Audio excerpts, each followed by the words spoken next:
sitting out in my grandmother's yard for almost 30 years, actually. Now it's starting, it's running, it's got the system in it, it's rocking. Yeah, I had squirrels living in the car. A tree grew through the bottom of the car. Like, it was sitting in the driveway so long that a little bush that was in the driveway came through a crack, actually grew through the car. Here it is, all redone, back rocking. How'd you go about restoring? Somehow Monica, my mother, Claudine, they all got together and, got with Will, and he was like, yo, I do it, blah, blah, blah. I was like, can you do it? Because it was like kind of iffy. What does it symbolize for you? At that time, it was determination. That's what it says on the gas tank on the other side. To make it and to be successful, you got to be determined. You can't give up. You can't get frustrated. You know what I'm saying? Even when it's frustrating. Trust. This represented a lot of that to me because I got a lot of doors slammed in my face.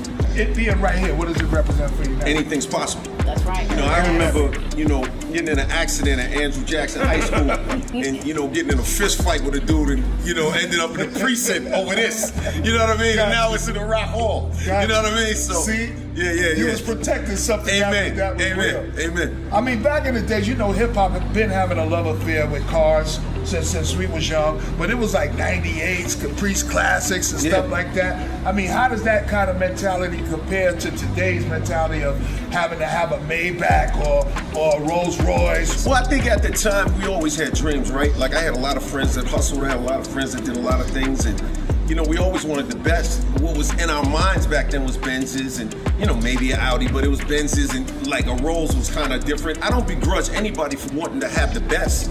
I would just say, make sure you take care of other things first. To be honest, man, I think every kid deserves it. If you have a dream, if your dream is to get that car and to feel that feeling, then that's what you need to do because it'll get you to where you need to go. If you're living it sincerely. I remember sitting across from accountants and they're talking to me. I'm like, I want a Benz, I want an Audi, I want this. And they're like, but you gotta. It's so some things you just have to get out of you. We come from a place where we're so deprived of so many things.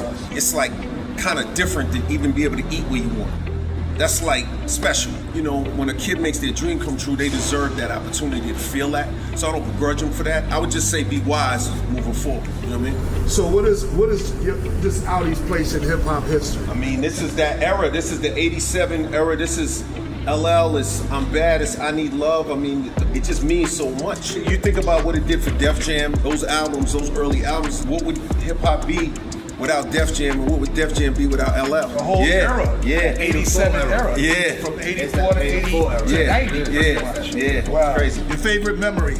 I mean, it's so many things, man. I did so much, but I think it's just the feeling of driving out the dealership. Right. Knowing that I'm doing something, because I bought my mother a car first. Wow. The first thing I bought my mother a car when I first started. Then I bought my mother a house before, and I was still living in my grandmother's in the basement, but I bought my mother a house. So this was like my first joint. So it was like, she's seeing me like, oh, he's really doing it. Like it was, it was that kind of thing. It was an amazing feeling, man. I felt really official. I can't front on you. I felt like super official. You know what I mean? Hey, listen, I'm the one who said I got a Lincoln Continental and a sunroof Cadillac. Ain't that car the first? You know what I mean? Salute, brother. Salute, King. No doubt. It's beautiful, man. Thank you, Will. Great job.